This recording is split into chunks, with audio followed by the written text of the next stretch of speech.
Hello friends, आपका एवी educational academy में स्वागत करता हूं। तो हमारा जो लेक्चर है वो हैलो एल्केन्स और हैलो एरीन्स का चल रहा है और इसमें हम अपने लास्ट पड़ाव पर पहुंच चुके हैं, अर्थात ये चैप्टर जो है ख़त्म ही होने वाला है और जल्द ही ये चैप्टर की समाप्ति भी हो जाएगी।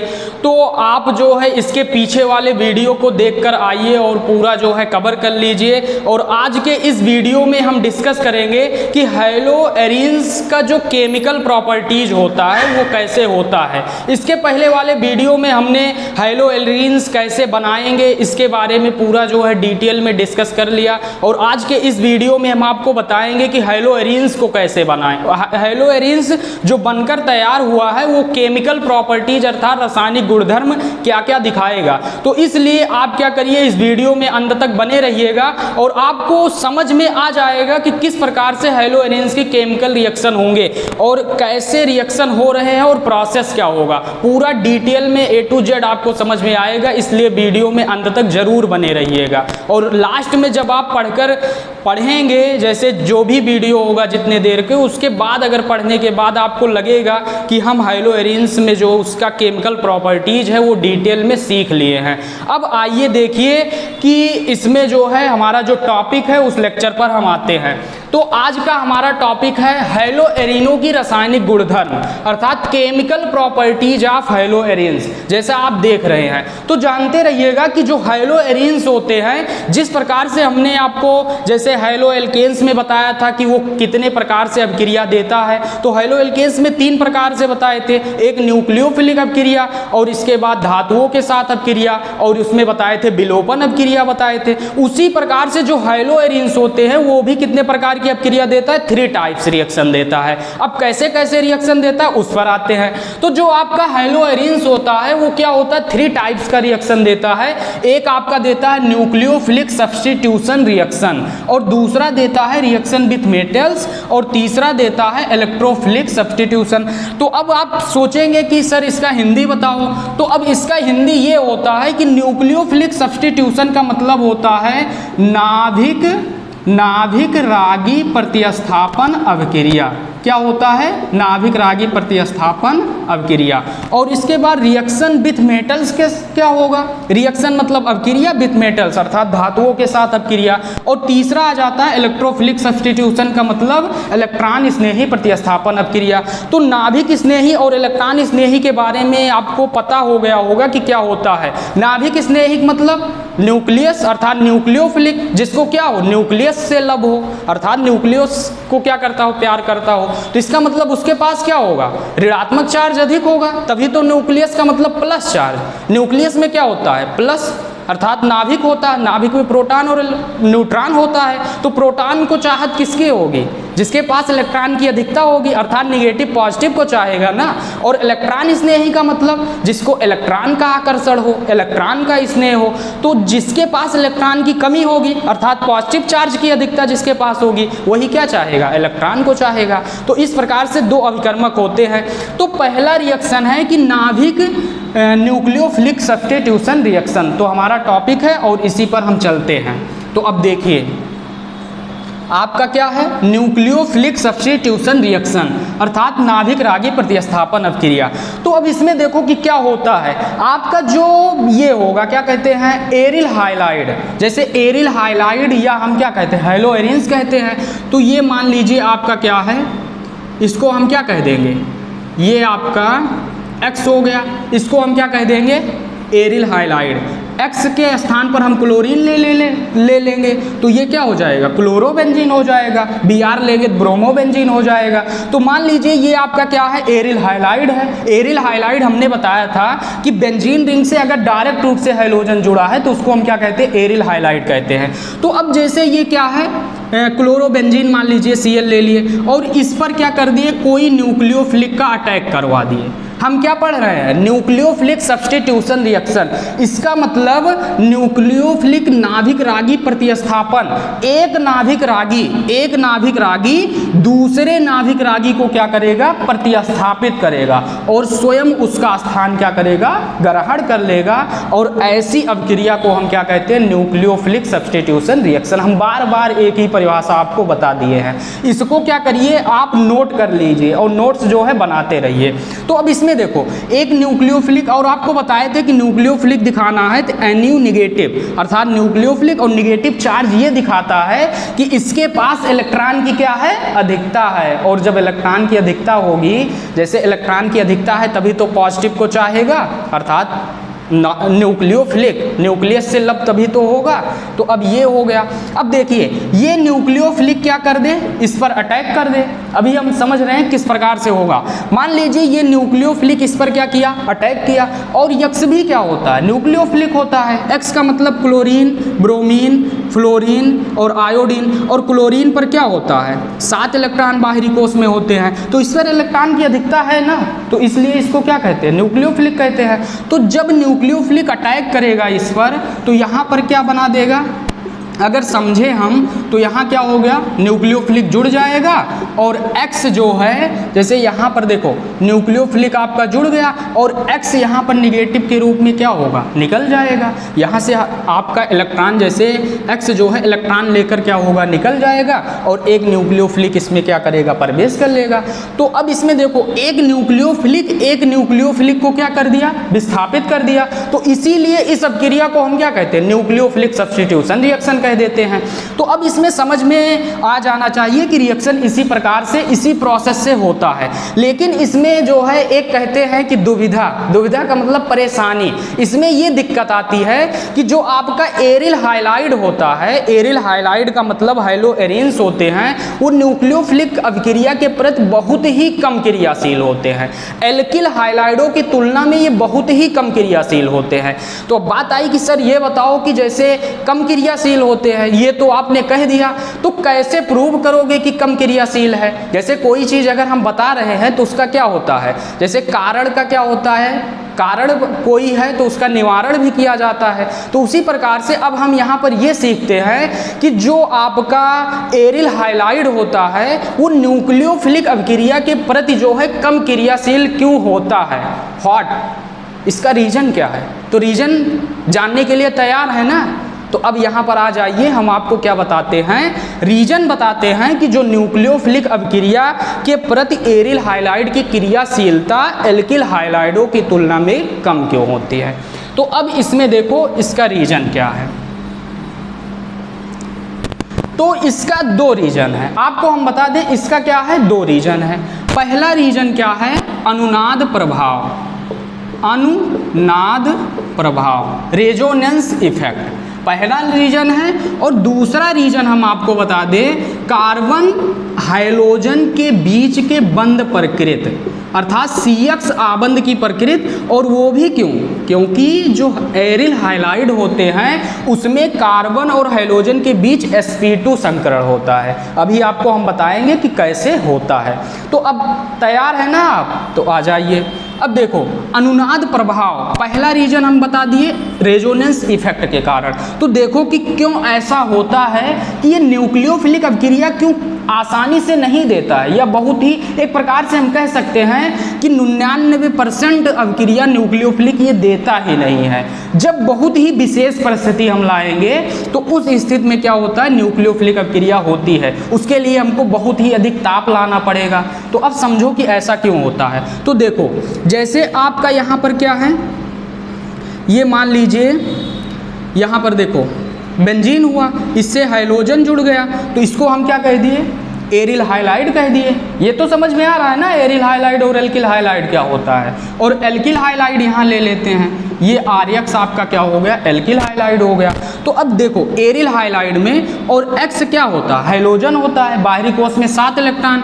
तो ये आपको इलेक्ट्रॉन दिखा दिए, इसके पास कितना, 2 2 4 1 5 2 6 1 7 इलेक्ट्रॉन हो गया। तो अब इसमें देखो कि जब इसके पास जो है यहाँ पर जो इलेक्ट्रॉन है, यहाँ पर क्या है, यहाँ मान लीजिए x है, इसके पास जो इलेक्ट्रॉन है, तो ये इलेक्ट्रॉन क्या होता है, अब यहाँ देखो लोन पेयर है, इसको हम क्या कहते हैं, अगर दो इलेक्ट्रॉन का जोड़ा हो तो इसको हम एकाकी इलेक्ट्रॉन युग्म या लोन पेयर कहते हैं। तो अब यहाँ देखो कि लोन पेयर है और इसके बाद क्या है, पाई बॉन्ड, इसके बाद sigma bond, pi bond, sigma bond, pi bond. तो जब इस प्रकार का स्ट्रक्चर होता है कि सिग्मा पाई इस प्रकार से जब चलता है तो वहाँ क्या होता है, रेजोनेंस इफेक्ट पाया जाता है। और हम आपको बता दें कि एक ऐसा टॉपिक है कि यहाँ से जो है आपका आगे जब कंपटीशन पेपर देंगे, जैसे मान लीजिए आप तो बोर्ड तक तो सीमित नहीं रहेंगे कि जैसे बोर्ड का हम पढ़ रहे हैं तो हमारा टारगेट होना चाहिए कि बोर्ड में अच्छा परफॉर्मेंस करें, लेकिन इसके बाद जो है अदर कंपटीशन में भी परफॉर्मेंस करना है। तो इसलिए आप लॉजिक को पकड़िए कि कैसे क्या हो रहा है। और हम आपको बता दें कि यही सब जो है क्वेश्चन आगे मिलता है, जैसे आप नीट का पेपर देने जाएंगे या जेईई मेंस का पेपर देंगे, तो ये सब जब पेपर देंगे तो यहीं से जो है ऑर्गेनिक केमिस्ट्री में क्वेश्चन बनाया जाता है, कहीं अलग से क्वेश्चन आता नहीं है। आप एनसीईआरटी में लाइन टू लाइन पढ़ लीजिए और लाइन टू लाइन समझ लीजिए एनसीईआरटी केवल, तो आपका 90% क्वेश्चन जो है JEE mains paper, NEET paper, कोई भी पेपर आप देंगे तो 90% क्वेश्चन क्या होता है, भिड़ जाता है, ऐसा देखा गया है। तो अब इसमें देखो यहाँ क्या हो गया, एरिल हाईलाइट हुआ। तो अब इसमें ये बात आई कि लोन पेयर है, इलेक्ट्रॉन की इसके पास अधिकता है, तो ये इलेक्ट्रॉन क्या होता है, अनुनाद बनाने में भाग लेता है। और इसके पहले वाले वीडियो में हम जब आर्थोपैरादैसिक प्रभाव बता रहे थे तो वहाँ ये सब स्ट्रक्चर बनाकर बताए थे। तो मान लीजिए यहाँ का एक इलेक्ट्रॉन इस पर आया, जब इस पर आएगा इलेक्ट्रॉन, जैसे एक इलेक्ट्रॉन आ गया यहाँ पर, तो जब ये इलेक्ट्रॉन इस पर आएगा तो अब एक इलेक्ट्रॉन और एक इलेक्ट्रॉन मिलकर यहाँ क्या बना लेगा, ऐसे बंध बना लेगा, बनाएगा ना, बॉन्ड बनाएगा। अभी इमेजिन करिए बस, अभी हम बता रहे हैं कैसे होगा। तो यहाँ पर क्या होगा, बना लेगा। तो अब देखो, सोचो, अब दिमाग पर जोर डालो कि कैसे हो रहा है। ये इलेक्ट्रॉन यहाँ पर आया, यहाँ पर इलेक्ट्रॉन था, आपस में बंध बनाया, द्विबंध हुआ। और पुनः जब यहाँ पर मान लीजिए आंशिक रूप से ऐसे द्विबंध बन गया, तो जब द्विबंध बन जाएगा तो 2 2 4 1 5 कार्बन पर यहाँ कितनी वैलेंसी आ जाएगी, 5 आ जाएगी। तो क्या कार्बन 5 वैलेंसी दिखाता है, नहीं दिखाता है। तो प्रॉब्लम ये हुई कि अब क्या होगा, ये इलेक्ट्रॉन जब इस पर आया तो ये इलेक्ट्रॉन क्या होगा, जो पाई बॉन्ड का इलेक्ट्रॉन बना है बंध, तो ये इलेक्ट्रॉन इस पर चला जाएगा, अर्थात क्या होगा, इलेक्ट्रॉन का स्थानांतरण हो जाएगा। तो अब इसमें देखो, पहले स्टेप में क्या होगा, ये इलेक्ट्रॉन इस पर आया और ये इलेक्ट्रॉन कहाँ चला गया, इस पर। तो इसका अनुनाद स्ट्रक्चर कैसे बना, अब देखो, अब यहाँ समझो, जब ये इलेक्ट्रॉन आएगा तो ये इलेक्ट्रॉन और ये इलेक्ट्रॉन मिलकर यहाँ क्या बना लेंगे, एक बॉन्ड बना लेंगे और x बचेगा। और इस पर देखो कि एक इलेक्ट्रॉन यहाँ से आया है, तो एक इलेक्ट्रॉन x पर कमी हुई कि नहीं, एक इलेक्ट्रॉन की कमी हुई ना। और जब इलेक्ट्रॉन की कमी होती है तो कौन सा चार्ज आता है, पॉजिटिव चार्ज आता है। इलेक्ट्रॉन की कमी, इसका मतलब इलेक्ट्रॉन निकला, और जब इलेक्ट्रॉन निकला तो उतना ही क्या आ जाता है, प्लस चार्ज आ जाता है। इसको आप याद रखिएगा। तो यहाँ पर क्या आ जाएगा, प्लस चार्ज आ जाएगा। और इसके बाद इसका इलेक्ट्रॉन क्या हुआ, इस पर चला गया, और पहले से ही बंद बनाया था तो एक इलेक्ट्रॉन यहाँ पर था ना। तो जब ये इलेक्ट्रॉन आ जाएगा तो इस पर कितना इलेक्ट्रॉन हो जाएगा, 2 इलेक्ट्रॉन को हम डॉट से दिखा दिए हैं। और जब ये एक इलेक्ट्रॉन ग्रहण किया, एक इलेक्ट्रॉन ग्रहण किया तो इस पर एक नेगेटिव चार्ज भी आ जाएगा, और यहाँ पर क्या है, डबल बॉन्ड ऐसे लगा है। तो ये क्या हो गया, आपका स्ट्रक्चर, अनुनाद स्ट्रक्चर सेकंड हो गया। ये आपका फर्स्ट, ये क्या हो गया, सेकंड। और इसके बाद पुनः हम क्या कर सकते हैं, अब इसी पाई जो इलेक्ट्रॉन है इसी का स्थानांतरण कराएंगे। तो अब यहाँ देखो, यहाँ का इलेक्ट्रॉन जो ये है इस कार्बन पर गया, तो जब इस कार्बन पर जाएगा तो एक इलेक्ट्रॉन यहाँ पर, एक इलेक्ट्रॉन ये आकर डबल बॉन्ड बनाएगा, और जैसे डबल बॉन्ड बनाएगा तो इस पर 5 बंद हो जाएगा।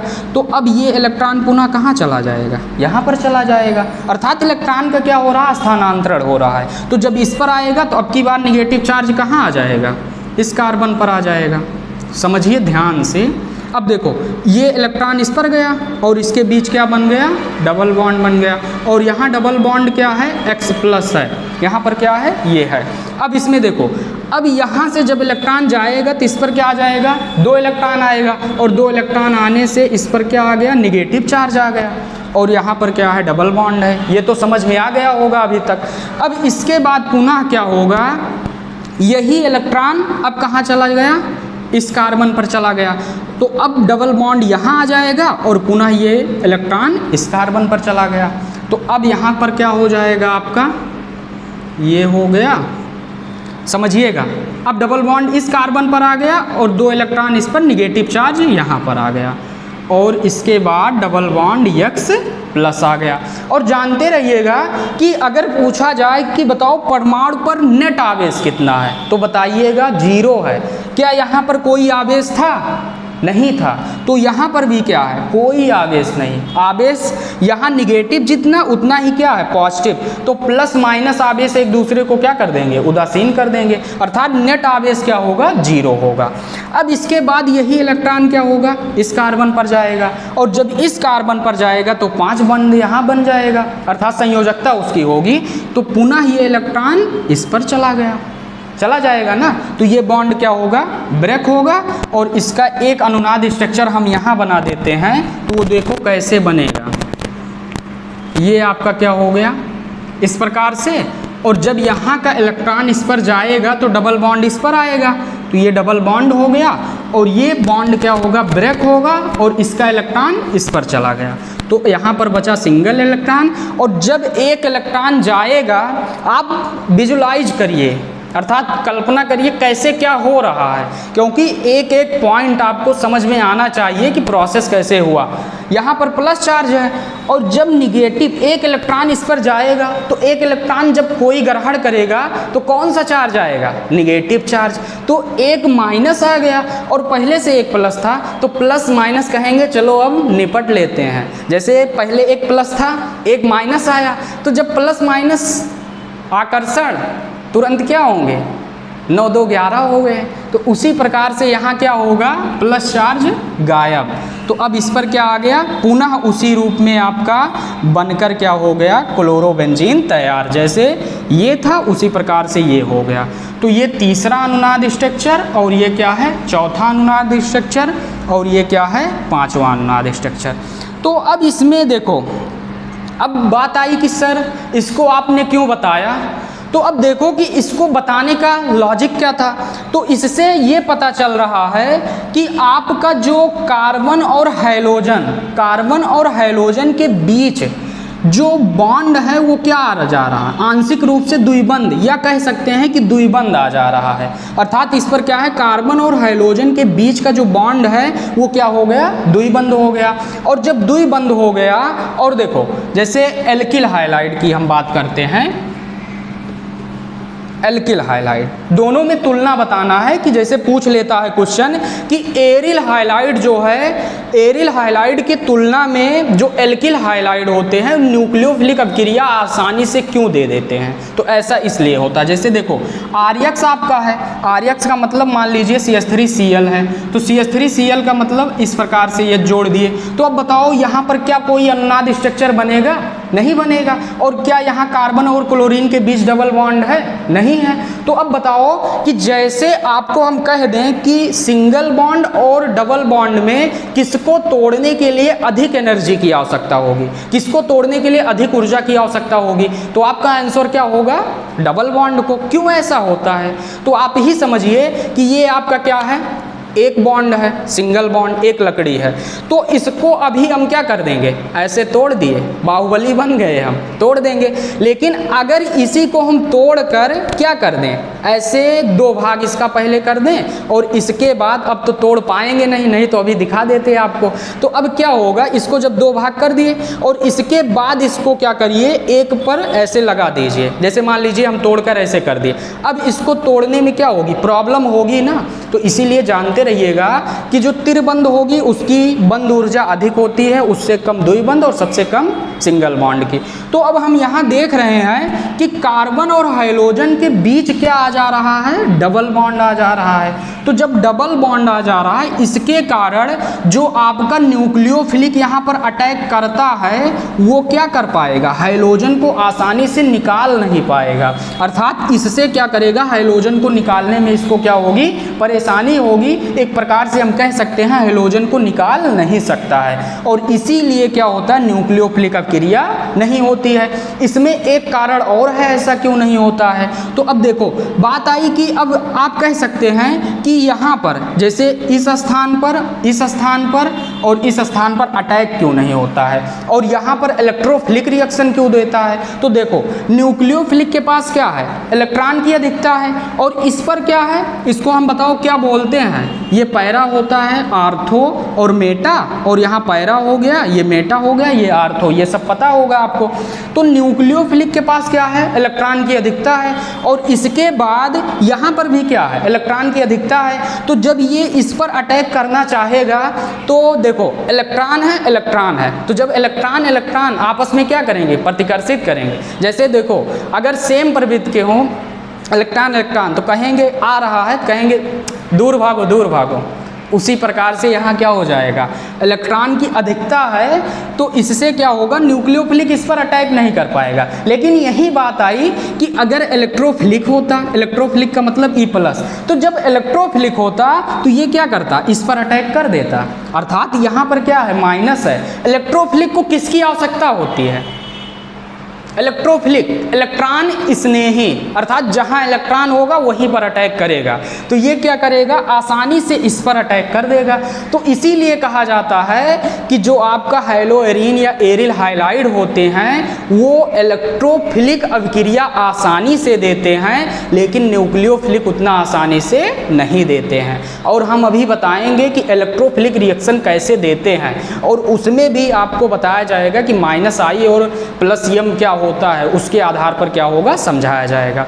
तो हमें विश्वास है कि आपको समझ में आ गया होगा कि अनुनाद के कारण जो है न्यूक्लियोफिलिक नहीं होता है। अगर अनुनाद न बनता तो हो सकता कि जो न्यूक्लियोफिलिक होता वो हैलोजन को क्या कर देता, विस्थापित कर देता। तो पहला कारण जो है आपको समझ में आ गया होगा। अगर एग्जाम में आ जाएगा तो आप क्या करिएगा, अनुनाद स्ट्रक्चर बनाकर समझाइएगा। इतना कहिएगा कि इसमें कार्बन और हैलोजन के बीच क्या आ जाता है, द्विबंध आ जाता है, जिसके कारण ये क्या होता है, न्यूक्लियोफिलिक, अर्थात हैलोजन को जो है न्यूक्लियोफिलिक निकाल नहीं पाता है, और ये अभिक्रिया के प्रति क्या हो जाता है, बहुत ही कम रिएक्टिव हो जाता है। तो क्लियर है ना। अब हम दूसरा समझते हैं कि इसमें जो दूसरा प्रकार है वो कैसे इसका इफेक्ट डालेगा। अब यहाँ पर दूसरा क्या है, जिसको भी नोट करना है वो क्या करिएगा, नोट कर लीजिएगा, और नोट्स आप बनाते रहिए। जैसे आपका नोट से ही क्या होता है, रिवीजन के दौरान या एग्ज़ाम टाइम के समय जो है, जो नोट्स में आपका बना रहेगा उसी से क्या होता है, लाभ होता है। तो अब यहाँ पर समझो दूसरा क्या था, एक बार याद करिए, कार्बन हाइड्रोजन के आबंध की प्रकृति, और वो भी कैसा, sp2 होने के कारण। अब ऐसा समझो क्यों, यहाँ पर आपका क्या हो गया, ये आपका हो गया हैलो एरिल हाइलाइड हो गया। तो जब एरिल हाइलाइड हो गया तो ये क्या है, कार्बन है। तो अब जब ये कार्बन है तो इस पर कौन सा संकरण है, तो संकरण निकालने के लिए क्या करते हैं, lone pair plus sigma bond देखते हैं। तो अब इसमें देखो एक सिग्मा बॉन्ड, कुल मिलाकर कितना, 3 सिग्मा बॉन्ड।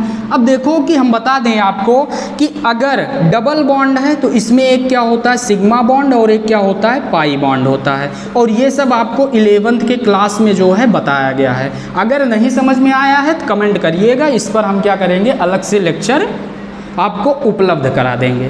तो अब इसके बाद त्रिबंध अगर है तो इसमें क्या होता है, 1 सिग्मा और 2 क्या होता है, पाई होता है। इतना जानते रहिएगा। और हम आपको बता दें कि sigma bond pi bond direct जो है कंपटीशन में क्वेश्चन ऐसे पूछ लेता है कि कार्बनिक कंपाउंड दे देगा और उसमें पूछ लेगा कि बताओ इसमें कितना सिग्मा बॉन्ड है। अभी हम आपको बता दें कि मेंस के पेपर में यही डायरेक्ट क्वेश्चन आ गया था, उसमें यही पूछ लिया था कि जैसे स्ट्रक्चर दे दिया था और पूछ लिया था कि कितना सिग्मा बॉन्ड होगा गिनिए। तो अब बताओ कि छोटी छोटी चीज़ जो है आपका परीक्षा में क्या किया जाता है, पूछा जाता है। इसलिए किसी भी टॉपिक को आप कभी छोटा मत समझिए, उतने ही फोकस के साथ सभी को पढ़िए और सभी को क्या करिए, समय दीजिए। और इसी के साथ अब इसमें देखो कि हम क्या बता रहे थे।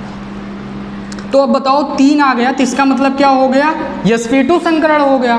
तो जब sp2 संकरण हुआ, और वैसे भी हम बताए थे कि अगर कार्बन कार्बन डबल बॉन्ड है तो उसका संकरण क्या होता है, sp2, और अगर कार्बन कार्बन त्रिबंध है तो इसका क्या होता है, sp3 होता है। और कार्बन कार्बन सिंगल बॉन्ड नहीं, सॉरी, इसका क्या होगा, sp होगा, और इसका क्या होता है, sp3 होता है। तो अब यहाँ कार्बन कार्बन डबल बॉन्ड है तो इस कार्बन का क्या होगा, sp2 संकरण। और इसके बाद यहाँ पर देखो, जैसे CH3Cl हम ले लिए, तो CH3Cl में अब बताओ इस प्रकार से हम लिख दिए, तो इस कार्बन का क्या है, sp3 संकरण है। और आपको हम बता दिए थे कि यस करेक्टर निकालना याद है ना, पिछला लेक्चर आना कवर करके, तो वहाँ बताया गया यस करेक्टर अगर sp2 होता है तो उसमें क्या होता, 33% या 33.33% कह सकते हैं, क्योंकि 100 में जो है sp2 ये 66 पॉइंट हो जाएगा, और ये क्या हो जाएगा 33.33%। और अगर sp3 होगा तो इसमें क्या होगा, 50% होगा। इतना यस करेक्टर, एक मिनट को, sp3 में 25% होता है, ये क्या हो गया। जब sp होता है तो इसमें 50 होता है। ये सब आगे पिछले वाले में देखकर आइएगा, समझ में आ जाएगा।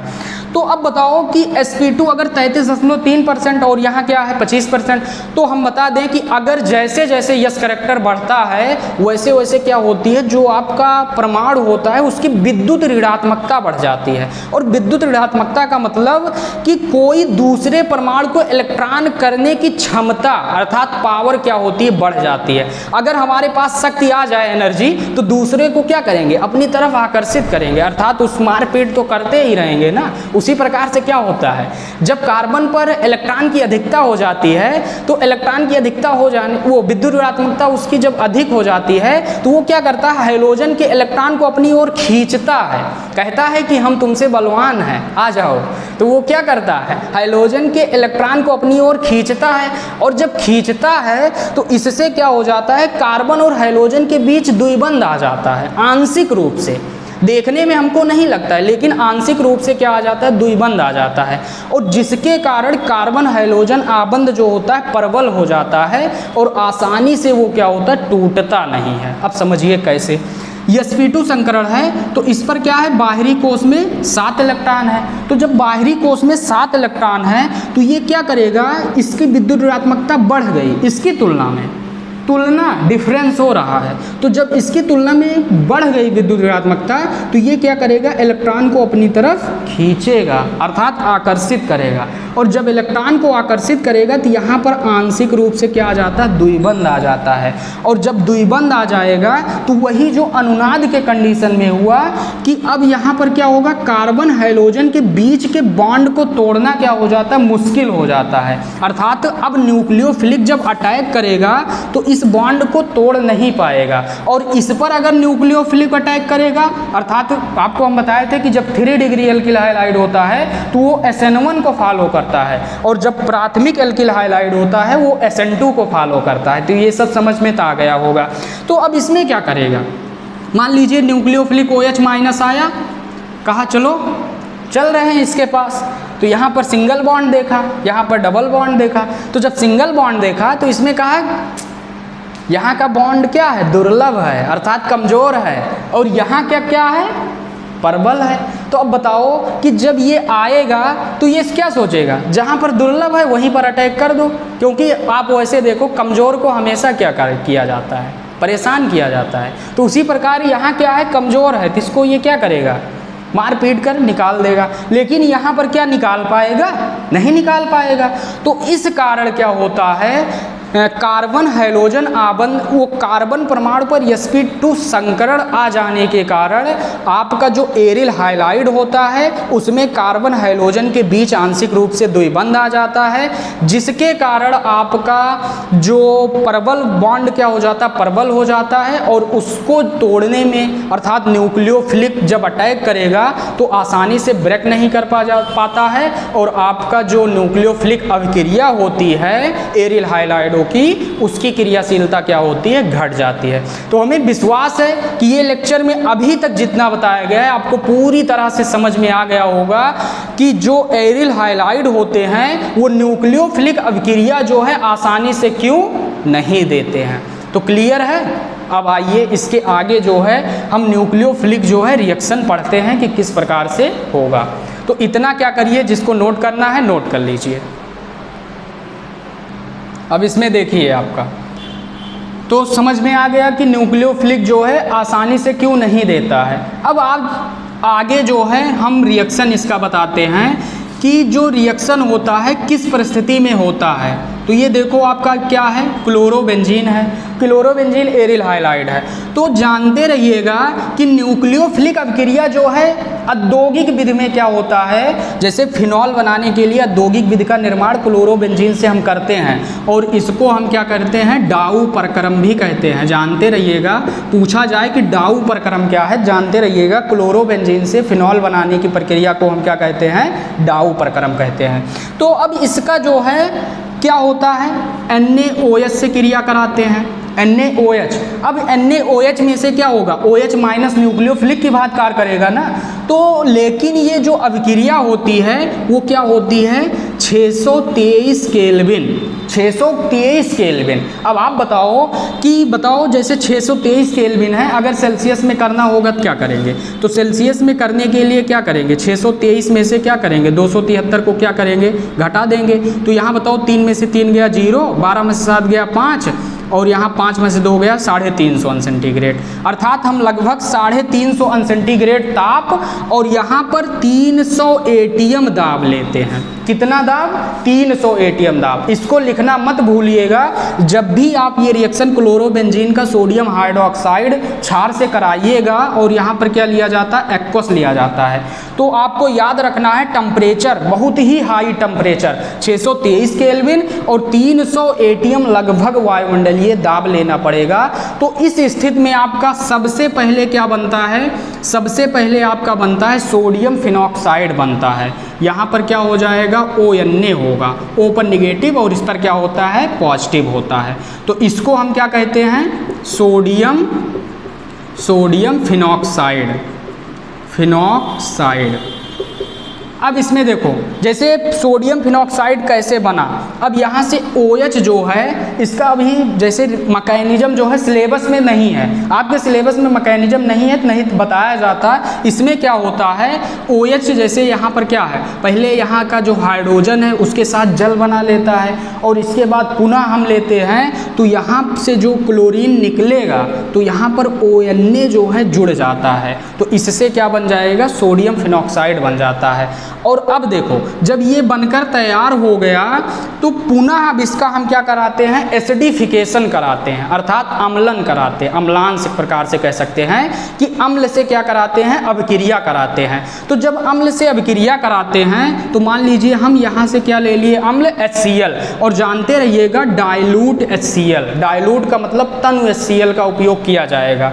तो जब इसको लेंगे तो Na+ किससे क्रिया कर लेगा, Cl से, Cl पर निगेटिव तो NaCl निकला और H+ यहाँ पर क्या होगा, O- से जाकर जुड़ जाएगा और आपका जो प्रोडक्ट बनकर तैयार होगा वो क्या होगा, फिनॉल बन जाएगा OH, और प्लस क्या होगा, NaCl। और हम फ्रेंड्स आपको बता दें कि जो ये है इसको हम क्या कहते हैं, फिनॉल कहते हैं। अभी आप केवल इतना नाम जानते रहिए, इसके जस्ट अगला चैप्टर आपका फिनॉल और अल्कोहल और ईथर है, तो उसमें बताया जाएगा कि फिनॉल क्या होता है, फिनॉल की प्रॉपर्टीज क्या होती है, सब पूरा डिस्कस हम करेंगे।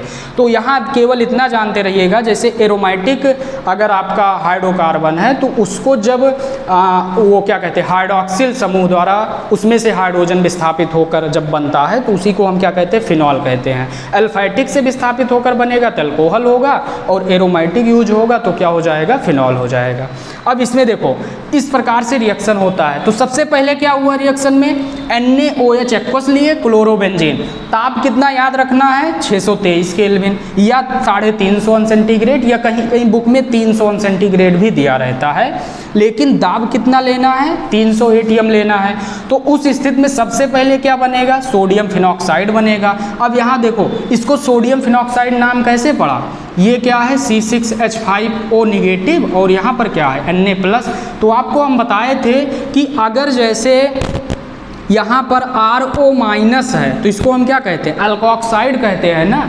और यहाँ पर R क्या है, C6H5। और जानते रहिएगा फ्रेंड्स, C6H5 बेंजीन से जब एक हाइड्रोजन निकल जाता है, जो बचता है C6H5, इसको हम फेनिल कहते हैं। तो यहाँ पर फेनिल और O निगेटिव है तो इसको क्या कह दिए, फिनॉक्साइड कह दिए। और यहाँ पर सोडियम आ गया तो सोडियम फिनॉक्साइड हो गया। तो अब इसके बाद क्या करते हैं, इसी में HCl H2SO4 भी ले सकते हैं अम्ल के रूप में, तो इससे अब क्रिया करा देंगे तो आपका फिनॉल बनकर क्या हो जाएगा, तैयार हो जाएगा। तो एक बार हम इसी का क्या कर लेते हैं, बैलेंस करके देखते हैं किस प्रकार से रिएक्शन जो है बैलेंस होगा। तो इसको क्या करिए, नोट कर लीजिए। अब इसमें देखो, इसको हम क्या करते हैं, एक बार बैलेंस करते हैं। क्लोरोबेंजीन ये आपका हो गया और NaOH एक्वस, इसकी अब क्रिया करा दिए। अब यहाँ देखो, इसका क्या ले लिए, 2 मोल ले लिए। तो जब 2 मोल ले लेंगे तो यहाँ पर क्या बन गया, ONa, सोडियम फिनॉक्साइड बन गया। और प्लस क्या हो गया, एक जैसे देखो Cl है और एक Na, क्या निकल गया, NaCl निकल गया। और प्लस क्या निकल गया, H2O निकल गया। अब देखो 2H, एक ऑक्सीजन निकलकर जल बना लिया, एक Na एक Cl के साथ क्या बना लिया, NaCl बना लिया। तो एक Na बचा और एक ऑक्सीजन यहाँ पर क्या हो गया, जुड़ गया।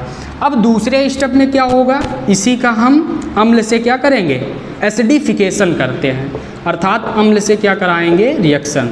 तो यहाँ पर क्या ले लिए, HCl डाइल्यूट, यहाँ H2SO4 लेकर आप कर लीजिएगा। तो HCl डाइल्यूट ले लिए। तो अब Cl निगेटिव किससे क्रिया करेगा, Na प्लस माइनस, याद हो जाना चाहिए, और HO माइनस से। तो यहाँ पर क्या बन गया, फिनॉल, और प्लस क्या हो गया, NaCl बना गया। और आपको हम बता दें कि जो ये फिनॉल बनाने की प्रक्रम है, औद्योगिक विधि में फिनॉल इसी प्रकार से बनाया जाता है। इसी अभिक्रिया से क्या होता है, औद्योगिक स्तर पर बनाया जाता है फिनॉल।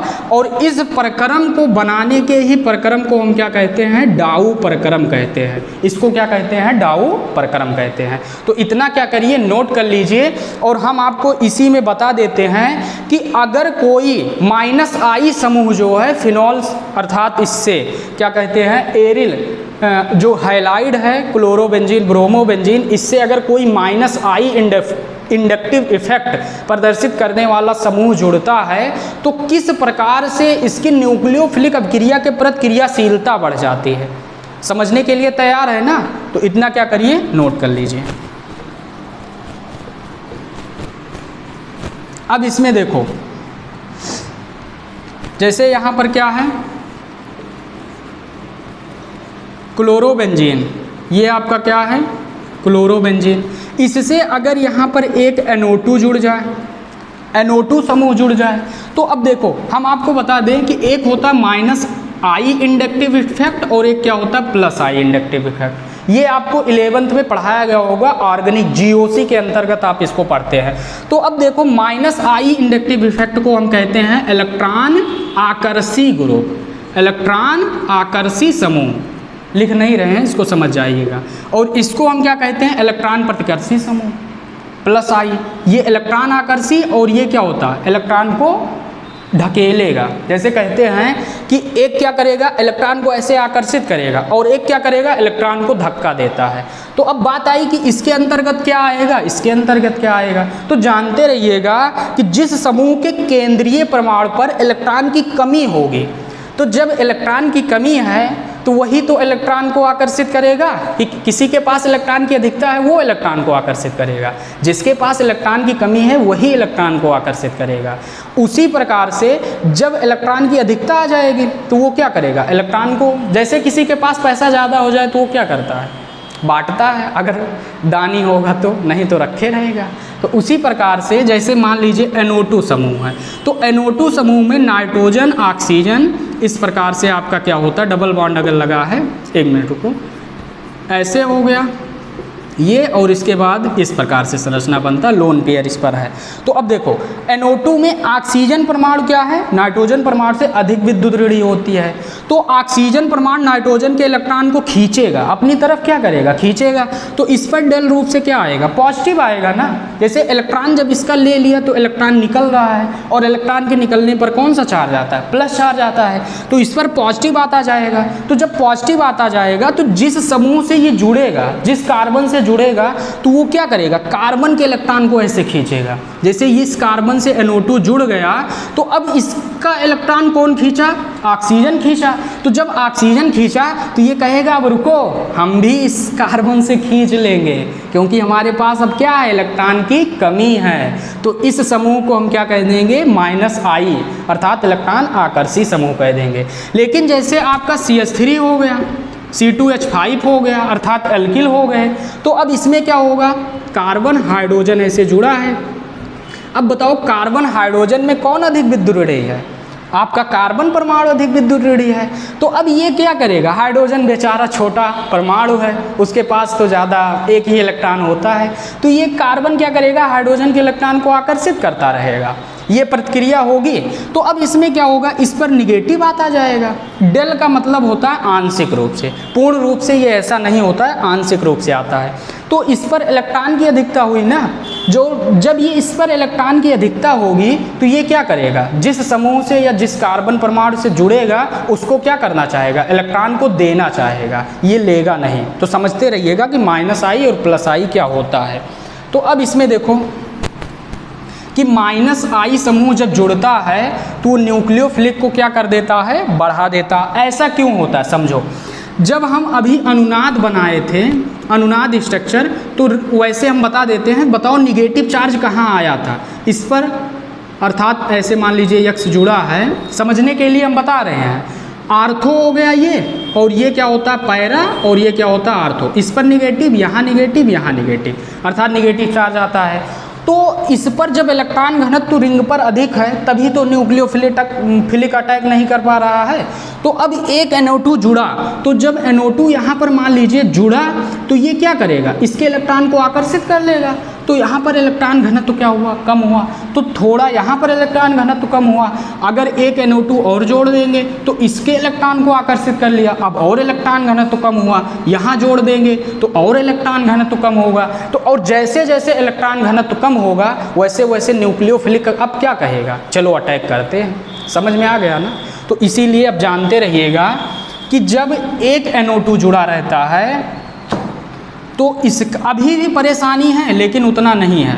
तो अब इसमें क्या होता है, NaOH से अभिक्रिया अगर हम कराते हैं एक्वस, तो इसके लिए टेम्परेचर कितना लेना पड़ता है, 443 केल्विन टेम्परेचर लेना पड़ता है, और दाब भी वही लगभग कम ही लेना पड़ेगा। अब तो ताप अब कितना लेना पड़ा, 443।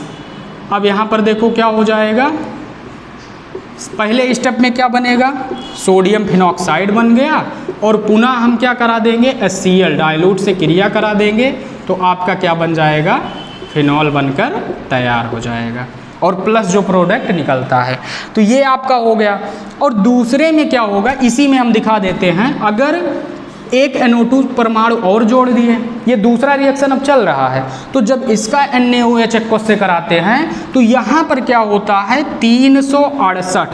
368 केल्विन ताप लेना पड़ता है। तो आप ही बताओ कि जब NO2 समूह नहीं जुड़ा था तो इसी अभिक्रिया को कराने में कितना टेम्परेचर लेना पड़ता था, 623 केल्विन।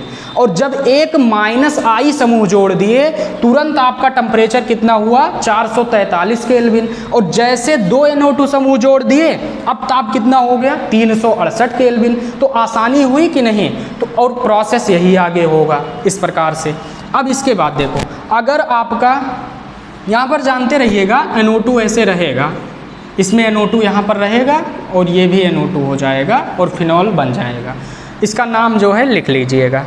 अब देखो, अगर 2 NO2 जोड़ेंगे तो एक NO2 यहाँ जुड़ जाएगा, एक NO2 यहाँ जुड़ जाएगा, टेम्परेचर 368। और अगर आप क्या करेंगे, 3 NO2 जोड़ देंगे, इसी में 3 NO2 जोड़ देंगे, तो अब क्या होगा, यहाँ पर आप NaOH चाहे लें या ना लें, यहाँ पर आप वाटर ले लीजिए और केवल थोड़ा सा ही क्या कर दीजिए, हीट दे दीजिए, अर्थात गर्म कर दीजिए। इसकी उपस्थिति में ही आपका क्या हो जाएगा, डायरेक्ट आपका फिनॉल बनकर क्या हो जाएगा, तैयार हो जाएगा। तो अब आपको क्लियर हो गया होगा कि किस प्रकार से जो है -I समूह जुड़ने पर आपका जो एरिल हाइलाइड होता है उसका न्यूक्लियोफिलिक रिएक्शन क्या होता है, बढ़ जाता है। तो क्लियर है, इतना आपको क्या है, क्लियर है, इसको नोट कर लीजिए। अब इसके बाद हम बताते हैं कि एरिल हाइलाइड जो है धातुओं के साथ कैसे अभिक्रिया करते हैं। तो इसको क्या करिए, नोट कर लीजिए।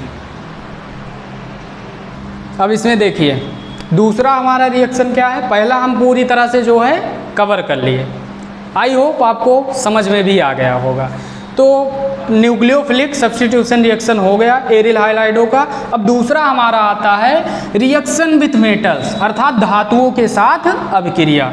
तो पहला इसमें क्या आता है, सोडियम धातु के साथ अभिक्रिया। किसके साथ, सोडियम धातु के साथ। तो अब आपका ये मान लीजिए इस प्रकार से हम बना दिए समझने के लिए, ये क्या है, क्लोरोबेंजीन है। अब कहोगे कि क्लोरोबेंजीन ये है, ये क्या है, क्लोरोबेंजीन। इसी को हम उल्टा कर दिए हैं बस रिएक्शन में अभी समझाने के लिए, आपको प्रॉब्लम जिससे ना हो। इसकी क्रिया किससे करा देते हैं, सोडियम से। और जानते रहिएगा जिस प्रकार से आप ऊर्ज अभिक्रिया पढ़े थे वही सेम प्रोसेस यहाँ पर है, लेकिन अभिक्रिया का नाम क्या होगा, बदलेगा। सोडियम और एक हम क्या ले लिए, एक और अणु इसका ले लिए क्लोरोबेंजीन का। अब यहाँ पर क्या है, Cl परमाणु। तो 2 Na और इसके बाद ये Cl और ये Cl, ये आपस में मिलकर 2 Na और 2 Cl। और जानते रहिएगा किसकी प्रकृति में, ड्रा ईथर।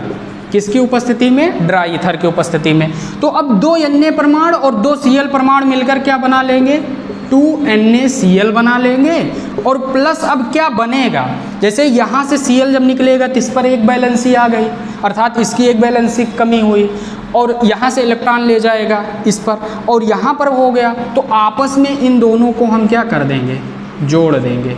आपस में क्या कर देंगे, इन दोनों को जोड़ देंगे। तो अब बात आई कि ये क्या है, तो जानते रहिएगा इसको हम क्या कहते हैं, बाईफेनिल कहते हैं। इसको हम क्या कहते हैं, बाईफेनिल कहते हैं। तो आपका ये क्या बनकर तैयार हो गया, बाईफेनिल बनकर तैयार हो गया।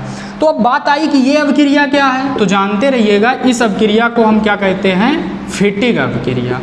इस अभिक्रिया को क्या कहते हैं, फिटिग अभिक्रिया।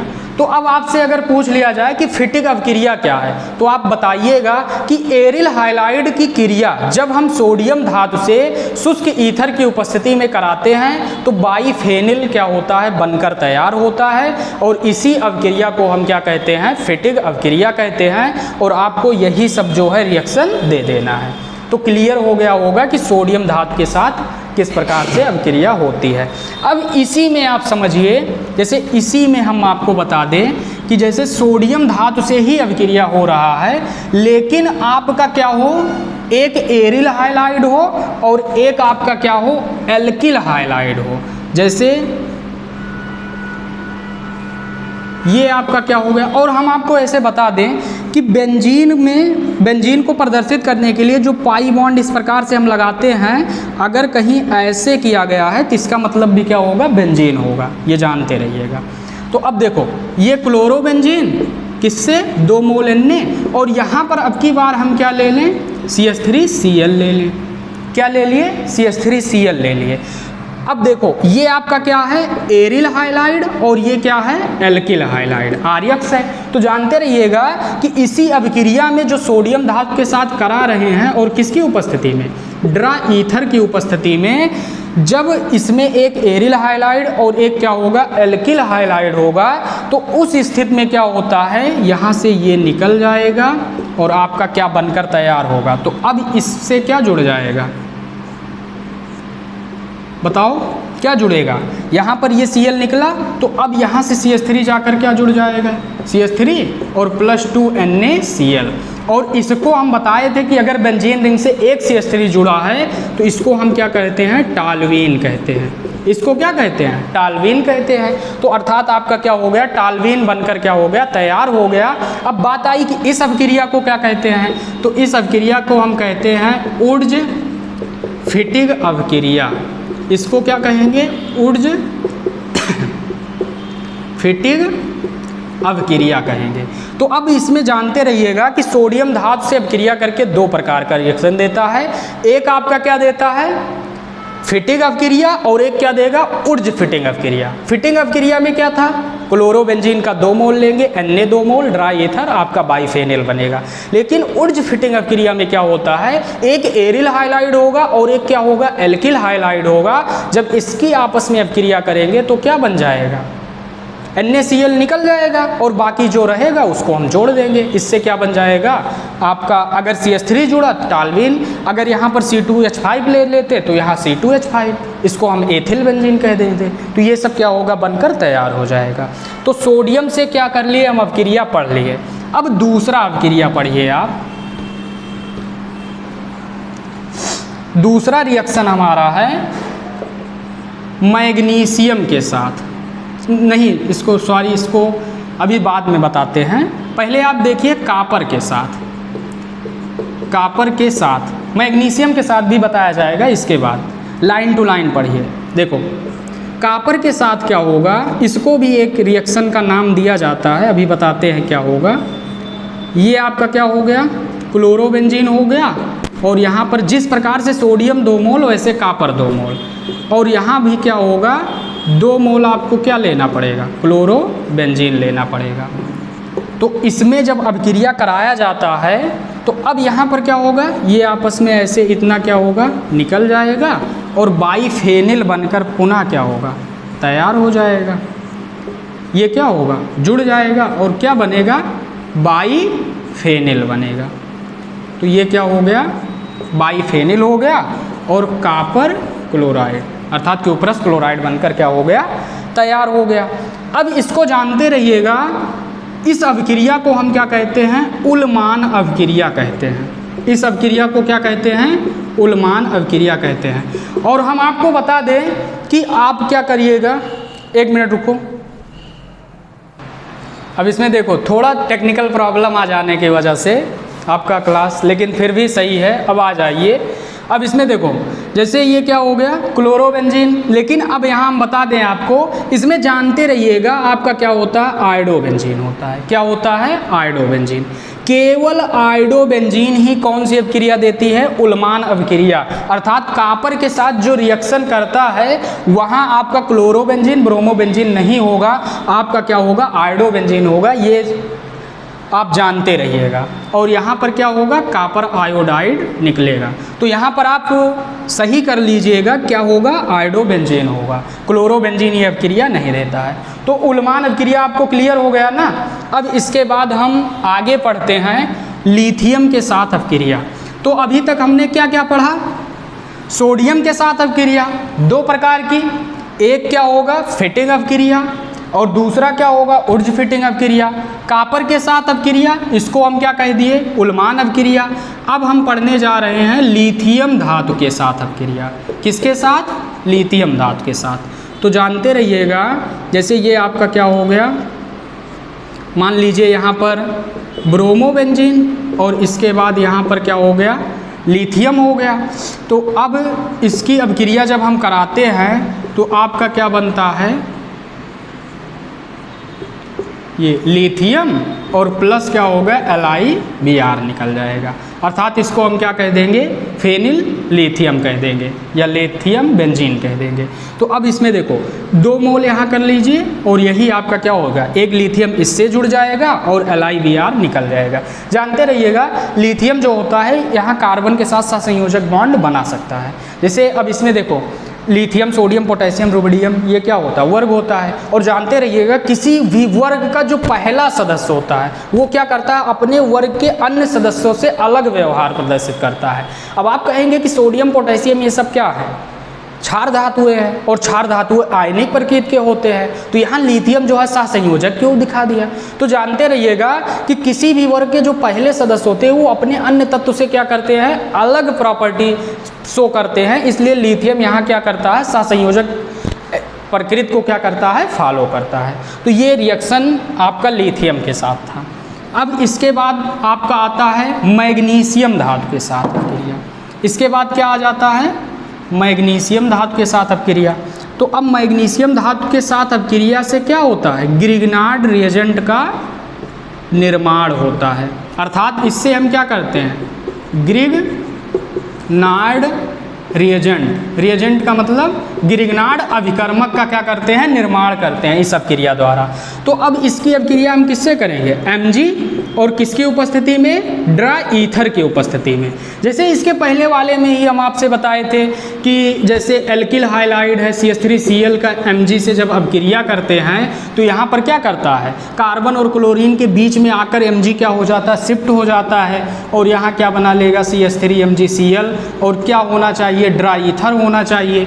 तो और इस अपक्रिया द्वारा इसको हम मेथिल मैग्नीशियम क्लोराइड अर्थात ग्रिग्नार्ड अपकर्मक कहते हैं। उसी प्रकार से जब इसमें भी होता है तो यहाँ भी क्या होता है, कार्बन और क्लोरीन के बीच मैग्नीशियम जाकर क्या होगा, शिफ्ट हो जाएगा और यहाँ पर क्या बना लेगा आपका ये Mg और क्या हो गया, Cl बनकर तैयार हो गया। और इस पर क्या आता है प्लस और इस पर क्या होता है नेगेटिव। और आपको हम बताए थे कि कार्बन और मैग्नीशियम के बीच का बॉन्ड कैसा होता है, सहसंयोजक प्रवृत्ति का, और यही बॉन्ड क्या होता है, ब्रेक होता है। जैसे जब किसी से रिएक्शन कराएंगे तो यही बॉन्ड क्या होता है, ब्रेक होता है। और ग्रिग्नार्ड अभिकर्मक क्या होता है, एक बहुत ही अभिक्रियाशील होता है। ये किसी भी अगर कहीं से नमी भी मिल जाए और हाइड्रोजन मिल जाए तो उससे अभिक्रिया करके क्या बना लेता है, आपका हाइड्रोकार्बन का निर्माण करता है। जैसे हम बताए थे कि मेथिल मैग्नीशियम ब्रोमाइड आपका है, जल से ही अपक्रिया करके क्या बना देता, मेथेन बना देता है। उसी प्रकार से ये भी क्या होता है, बहुत ही एक प्रकार से अपक्रियाशील होता है।